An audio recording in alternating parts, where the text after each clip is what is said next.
สาวงามนักหนายามเมื่อไอได้มาพบน้องแก้วตาน้ำฟ้าเป็นหนึ่งคุยหม้อหวังเฮืองามเอาเหลือแสนดีลาบลื่นหน้ามอนอายยังคะนึงส่วนลำพึงคิดถึงบ่ไหวงามสาววังเวียงเจ้ามีชื่อเสียงดังก้องดือน้ำจนคอยเฝ้าติดตามน้องคนตาดำผมงามเขียวโกงเคยคู่น้องนางเคยฝากความหวังด้วยใจซื่อตรงจากน้องนั้นคงบ่ลืมลงทำจังหวังเวียงสาวท่าเรืองามเหลือสุดพันละนายามน้องยิ้มส่งมาหัวใจภาวะแทบจะล่วงหล่นหักอายมาแห้งอยากสร้างแป้งกับน้องหน้ามนอยากแต่น้องบ่สนน้องคนงามคงบ่ใจดำหยับอายจากลาน้องแก้วตาก็เพียงแต่กายหากว่าน้องที่เห็นใจขอสมัยน้องจงคอยท่าขอฝากเสียงเป็นสำเนียงเสียงเพลงบ้านนาน้องอย่าได้ลืมลาคิดถึงคนตาทุกลมหายใจ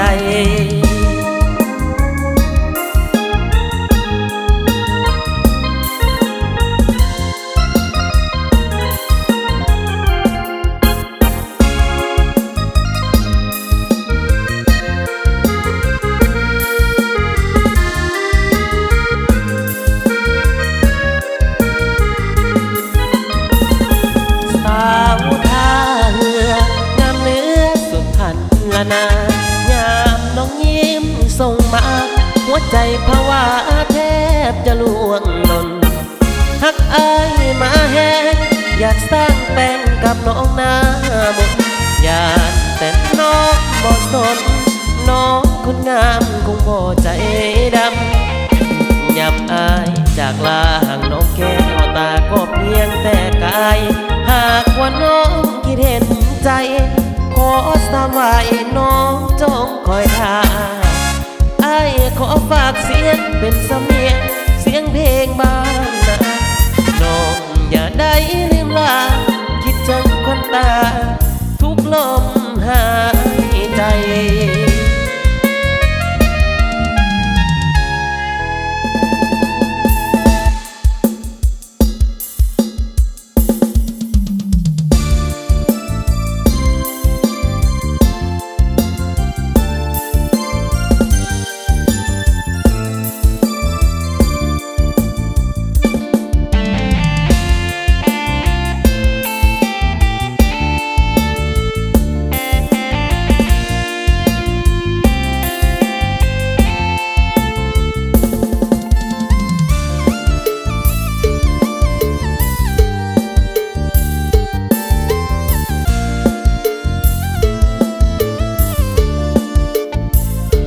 ไป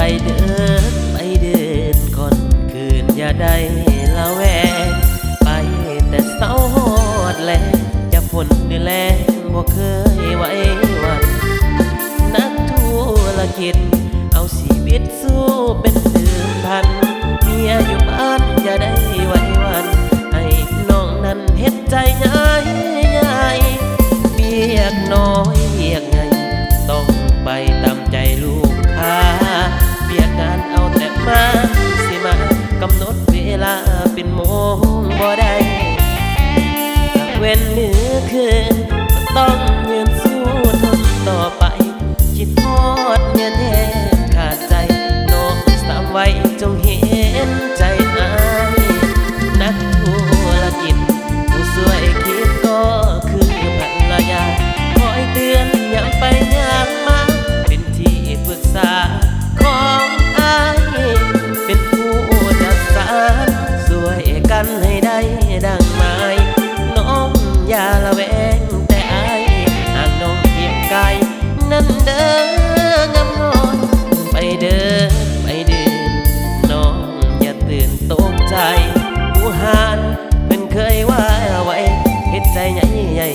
เวสสันด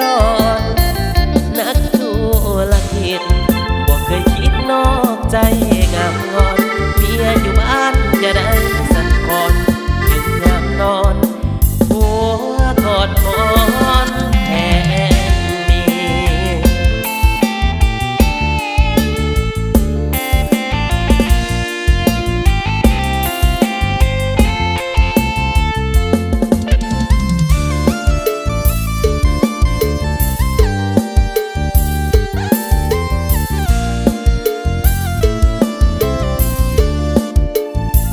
นักธุรกิจผู้สวยคิดก็คือภรรยาคอยเตือนย้ำไปยากมาเป็นที่ปรึกษาของอายเป็นผู้จัดสรรสวยกันให้ได้ดังหมายน้องอย่าละแวงแต่อายห่างน้องเพียงกายนั่นเด้องามงอนไปเด้อไอเด้อน้องอย่าตื่นตกใจผู้หานเพิ่นเคยว่าไว้จิตใจใหญ่ใหญ่คือพระเวสสันดรนักธุรกิจบ่เคยคิดนอกใจงามงอนเมียอยู่บ้านอย่าได้สั่นคลอนถึงยามนอนหัวกอดหมอนแทนเมีย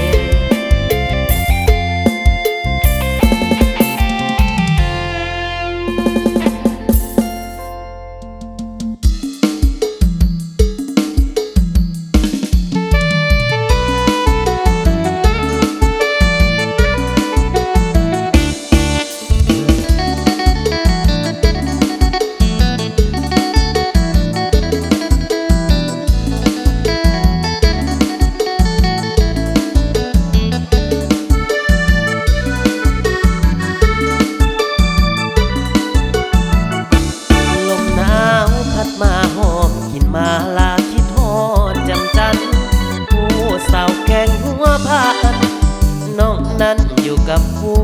ใดแต่งงานหรือยังสาวดังของเมืองสำไปคนงามสาวเมืองเวียงไสอายอยู่ไกลแต่ใจห่วงหาน้องสร้างงามเหลือสาวสำนึกดินแดนบักจองงามเทียบสาวเวียงทองเดียวมองทั่วท้องทุ่งนาสาวเมืองเสียงของให้รออ่านก่อนเมื่อนาอย่าเฝ้าแต่งงานเด้อล่ะแอบคนตาสาวซ้ำนี่สาวเมืองหัวเมืองอยากเครื่องเด้อสาวเขาลาสงกรานต์บุญเดือนห้าสองเข้ามาเที่ยวตาเสลยเดินส้มเที่ยวทำทานผู้นำสุขใจแท้แดนผู้สูงมีลมพาเสยสมคำเลยแค่น้อหัวผา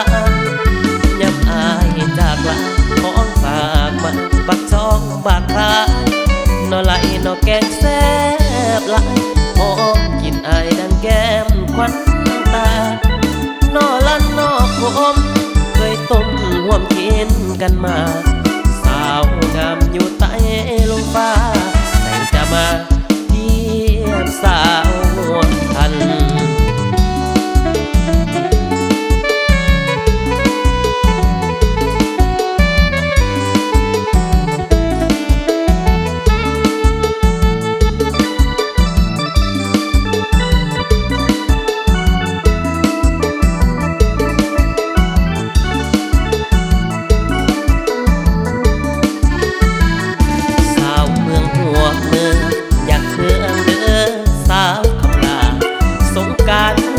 บุญเดือนห้าสองเข้ามาเที่ยวตาเสลยเดินซ้ำเที่ยวทำผ่านผู้นำสุขใจแท้แดนผู้สูงมีลมพาเสยสบคำเลยแท้น้องหัวผ่านยำอายจากลาของฝากมาบักจอนมาขายนอไหลนอแกงแซ่บหลายหอมยินอายดังแก้มควันตานอลั่นนอคมเคยต้มห่วมกินกันมา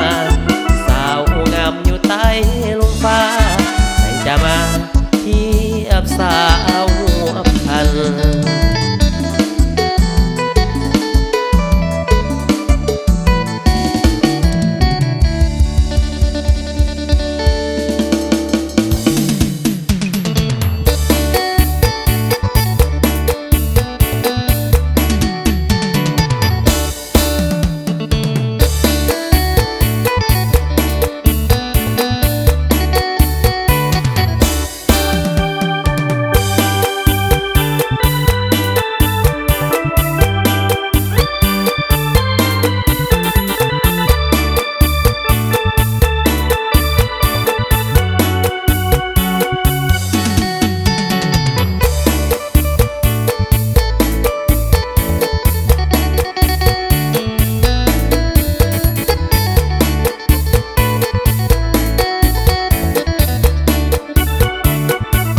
โซมบุญเหลือบางก่อนพบสาวให้ยอดน่าซึ้งสมพื้นดินที่นาแห่งนี้อุดมสมบูรณ์กว่าน้ำใจคน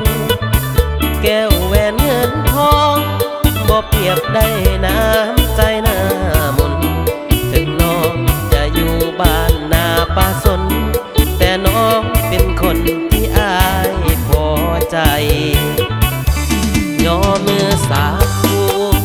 คุณพาคุณเจ้าคุณพ่อขอให้หักเท่าสองสมปองไปสู่สีวันให้อยู่คู่ฟ้าร่วมเฮือนร่วมหมอนเดียวกันอย่ามีมือเปลี่ยนแปรพันให้หักยืนนานตลอดไปฟ้าเลือกแต่งให้ขีดเส้นทางไปพบกันขอบใจฟ้าสวรรค์ที่ดลบันดาลให้ได้ดังใจจะอยู่เคียงน้องสั่วฟ้าสีสีวาวาขออายพบหญิงที่ถือใจจะหาจนตายบ่เปลี่ยนแปลง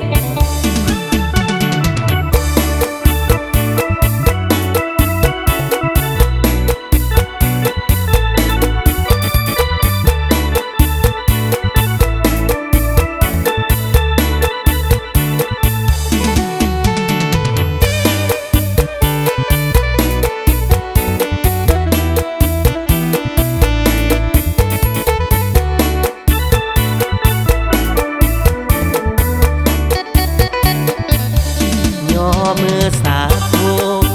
คุณพาคุณเจ้าขอให้หักเฮาสองสมปองไปสู่สีวันให้อยู่คู่ฟ้าร่วมเฮือนร่วมหมอนเดียวกันอย่ามีมือเปลี่ยนแปรผัน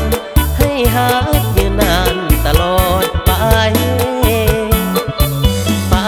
หรือแต่งให้ขีดเส้นทางไปพบกันขอบใจฟ้าสวรรค์ที่ดลบันดาลให้ได้ดังใจจะอยู่เคียงน้องสั่วฟ้าสีบสีวาวาขออายพบหญิงที่ถือใจจะหาจนตายบ่เปลี่ยนแปลง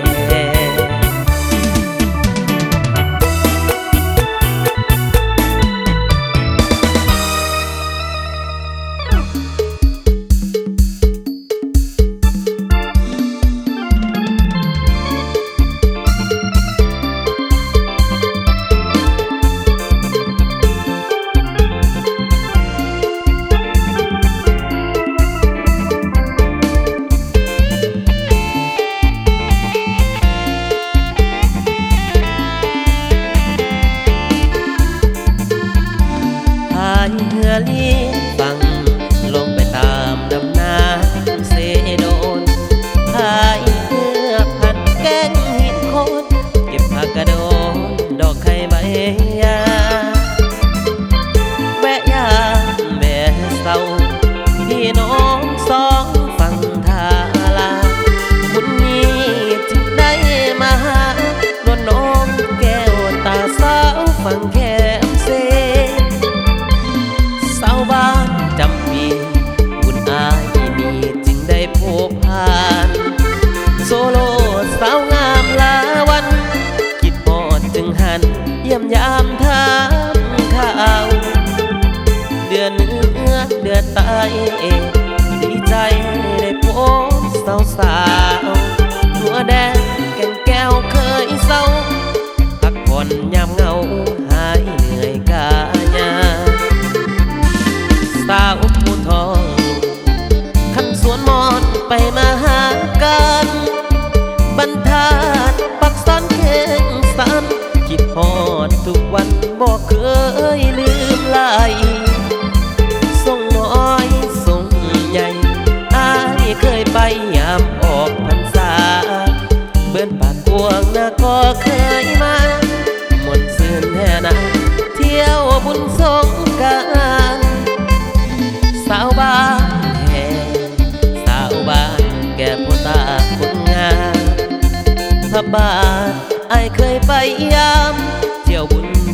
ามฟ้อ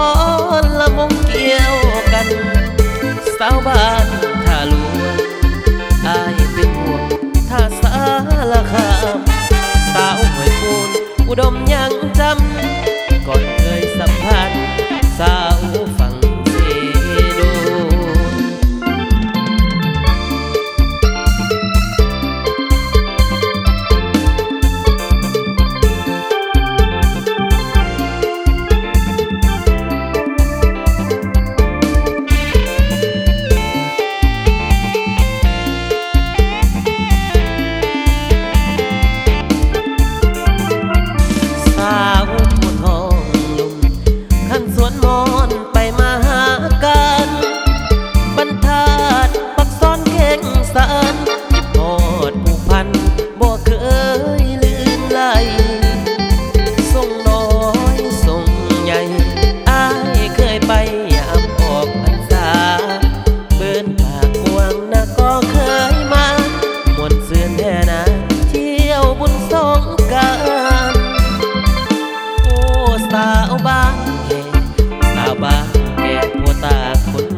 บาทไอเคยไปยามเที่ยวบุญเดือนสามฟ้อนละมงเกี่ยวกัน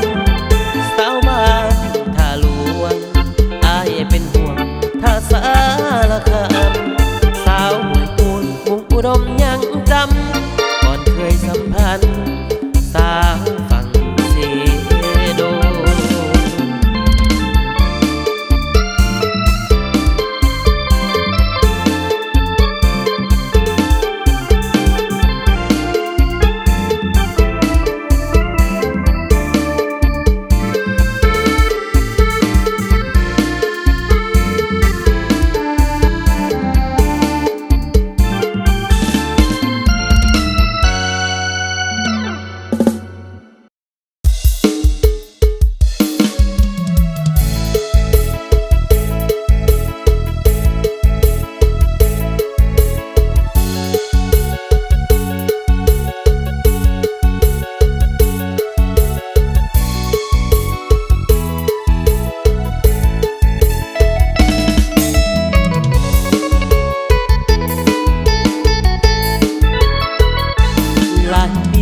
จากไปคิดฮอดบ่หานน้องสาวคือซ้ำคิดฮอดสาวคนขามสาวผู้ใส่ซ้ำเนื้อขาวผมไม่บอนอยู่บ้านพันไซไม่ตีบ้านนาทงจอมนาทองสาวงามแก้มบองยังสุขสมปองทุกคนบ่นาคิดฮอดแก้วตาจึงถามข่าวมาบ่แม่นทะเลแองอยากขอมานั่งแงสาวสิแพงไม่ทองน้องลาใส่เด้สาวบ้านมีสุขอย่าให้อายทุกซอกขาหน้าเวียงนัดกันเถอะนาจะมาเยี่ยมยามแวะกินข้าวงานบ้านนาลิวอยู่ส่งเมียฝั่งน้ำซ้ำสาวลงอาบน้ำใต้ฟ้าสีครามยามบ่ายจำส่งลุยข้ามน้ำซ้ำน้องยังมีน้ำใส่อายสาวทาดเมืองบัดหอมมาใส่อย่าลืมเด้ออายน้องสาวหัวพันก่อนจากน้องไปอื่นสักวันใจขอลาก่อนนะก็โดนอายจะกลับมาหน้าสกางอย่าลืมคำมันสาวหน้าน้องบัวขับมงน้องขับส่งอายคืนนานถึงแม้หลายปีคนทางสำเนียงน้องนั้นอายยังบ่ลืม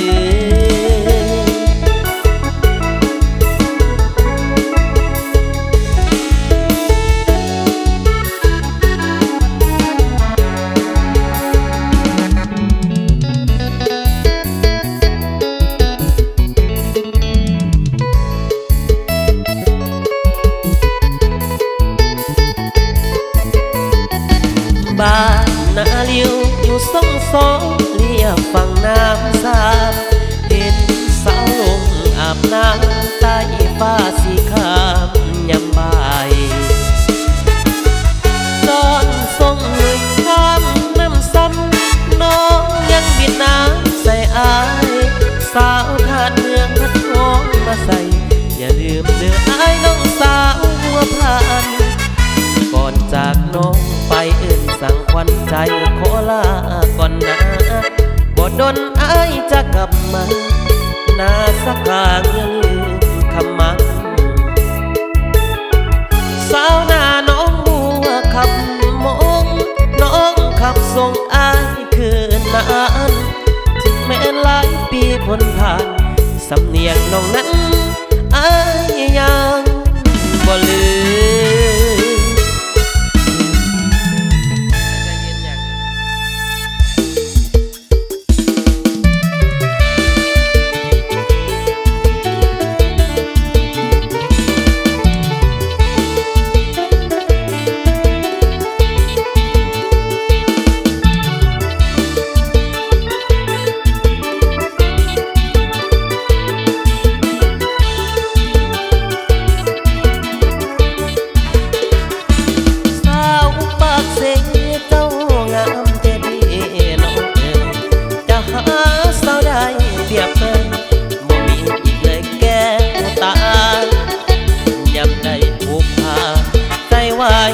วันหนักหนายับได้พบในควันตาใจไปหายิ่งนักหิวพองพันเปรียบเหมือนพระจันทร์ใสส่องงามสมกับคำโยกยอหลายคนหมายปองว่างามกิริยาสุดแสนสง่านา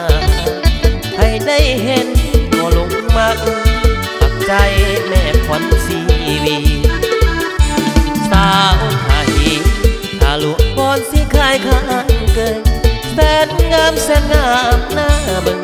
เมื่อเว้าถึงแล้วอยากนั่งกายอยากติดอยากดอกสาวห้องขยอมปากห้วยเนื้อทาสากน้ำมันคนกุ้งทำฝ้ายบ้านแก่ขวัญใจเมืองปากเสเฮ็ดจังได้อายจึงสิได้เป็นคู่กับสาวปากเสผู้สิได้เป็นคู่เจ้าเด้สิเฮ็ดจังใดจังสิได้แลกยิ่งเปได้ห่วมสู้กับสาวเสบอกอายแน่เด้แม่ควันสิว่า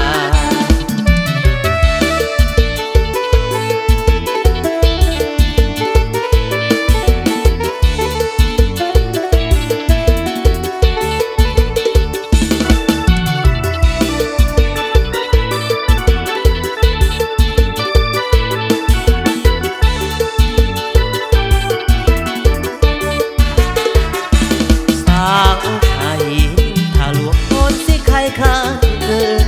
แสนงามแสนงามหน้าเบิ่งเมื่อเว้าถึงแล้วอยากนั่งกายอยากเด็ดอยากดอกสาวห้องขยอมปากห้วยเดือดทายสากน้ำมันคนคำปายบ้านแก่คนใจมือปากเส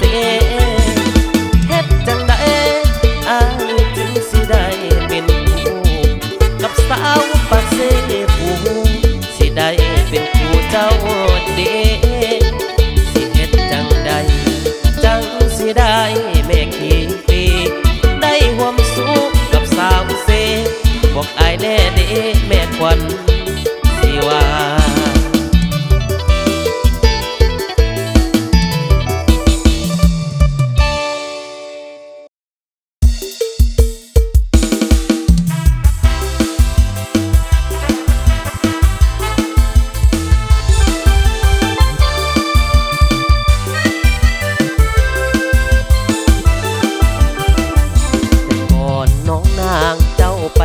สายปัดอายมีคู่ดวงใจเป็นจังใดจึงมาเห็นหน้าพบน้องข้างนี้เต็มที่แทนน้องการดาตัวอายมีพันละยาแต่ว่าน้องยังเป็นสาวกล่าวคำอยากบอกออกจากปากว่าหักอีหลีแต่เหตุข ของประเพณีของลาวมีเมียหนึ่งคนบนความลำบากยุ่งยากหัวใจสับสนอยากเอาเมียเพิ่มอีกหนึ่งคนแต่จนใจน้องมาทีหลังคนหนึ่งคือเมียคนสองก็คือน้องนาส่วนอายคนกลางหาทางเลือกนางหนึ่งคนอยากเลือกน้องสาวยานเมียตีผัวตายบ่ดอกลำบากหักอีกสองคนจนใจปล่อยนางเลือกเมียเอาจังสีละอายว่าคบแบบน้องสาวยานเป็นเรื่องเป็นราวน้องสาวอย่าได้โกรธเกินเตือนใจตัวเองเกรงใจน้ำมีอยู่เรือนสองเฮานั้นเปรียบเสมือนหักเท่าฟ้าแต่ว่าเมีย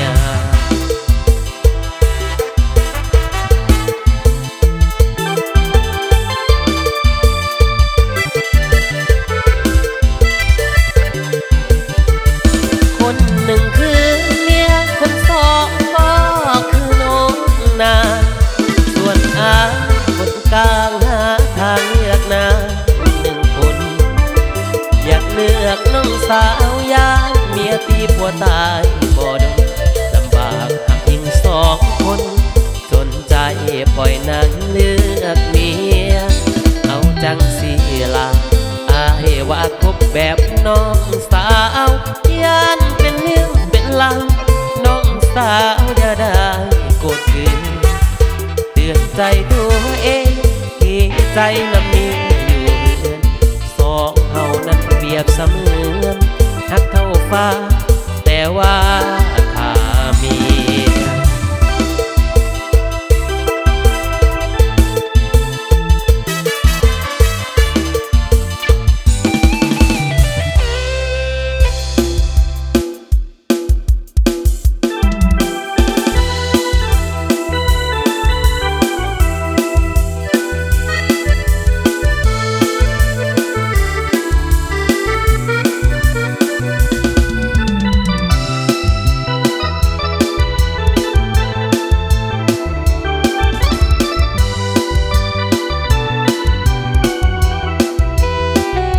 สาวหนุ่มเสื้อดำอายแนมน้ำตั้งหลายเดือน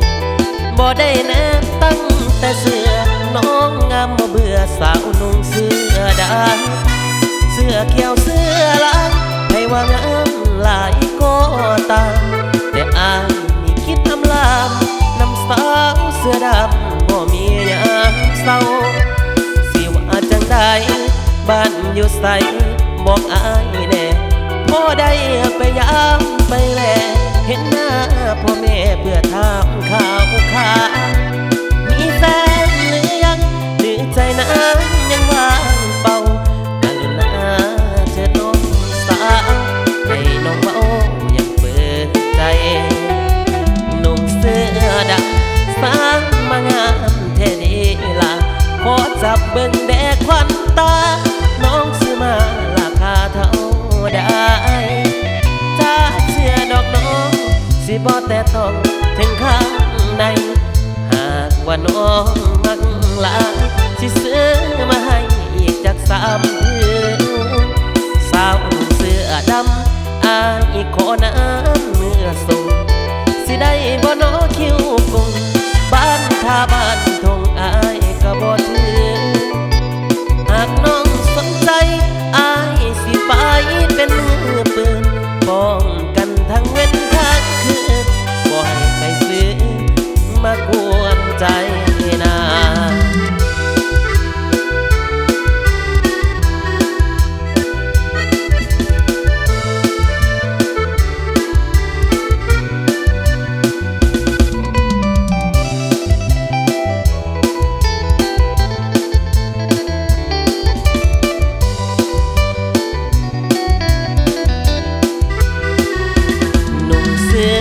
ดำสามมางามแค่ดีล่ะขอจับเบิ่งแดดควันตาน้องซื้อมาราคาเท่าใดจากเสื้อ สิบ่แต่ต้องถึงข้างไหนหากว่าน้องมักหลายสิซื้อมาให้อีกจาก3 เดือนสาวหนุ่มเสื้อดำอายขอน้ำเมื่อส่งสิได้บ่น้องคิวคง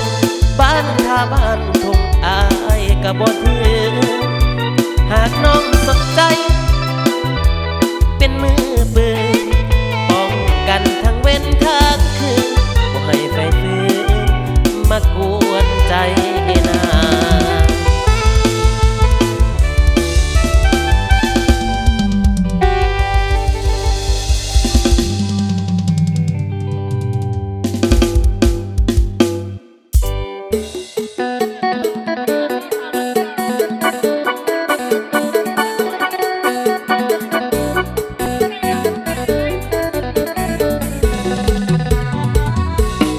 เฮ้อเฮ้อเฮ้อ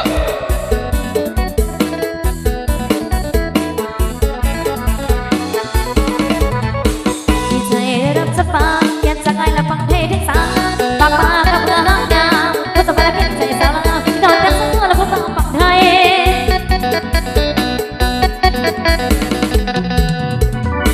งานบ่ายบ้านอาพน้องสายพานจะส่งกับสาวลางอิ่มใจจากวันนั้นและที่ทอดเบาแต่แต่กันที่ทอดเบาได้เดียดใจไอ้ที่ลืมสาวลาวลุกบ่อยบ่อยเปลี่ยนใจร้อยที่เรื่องผู้บ้าบักลับเขาคงเลยลงยาวๆอยากเจอหัวใจผู้บ้าอยากเจอหัวใจผู้บ้าบอกรักสาวอยากเป็นสาวใจ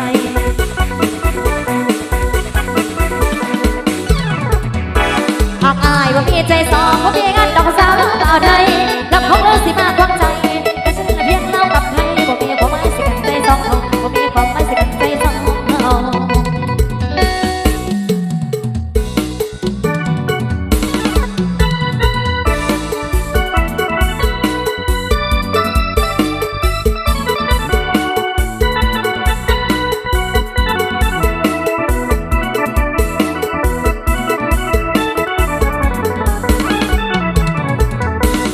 ลงบ่อยบ่อยใจร้อยขึ้นมาทุกบ้า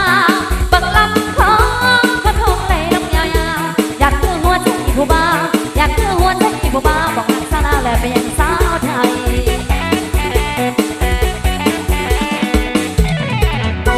หากอายบ่มีใจสาวบ่มีเงินดอกสาวต่อไงแล้วคงสิมาควงใจแต่ซื้อแต่เพียงเล่ากับใครบ่มีความหมายสิกันใจสองเราบ่มีความหมายสิกัน